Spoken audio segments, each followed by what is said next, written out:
After you've downloaded Microsoft apps, you'll find them on your Launchpad. The first time you open, you'll have to log in using your school email address and your school password. You'll press sign in, activate your account, and then you're ready to begin using it.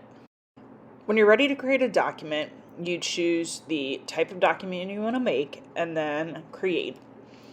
And before you get started, you should always save and name your file. So you're going to go up to File, Save As, and then make sure that you're saving to your OneDrive.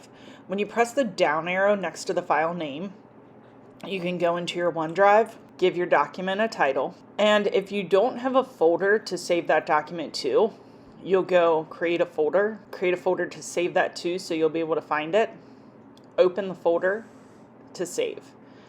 Now, if anything were to happen to your MacBook, you would be able to go to Office 365 through ClassLink, go up to your waffle, select OneDrive, and then you should see a folder inside of your OneDrive with your document.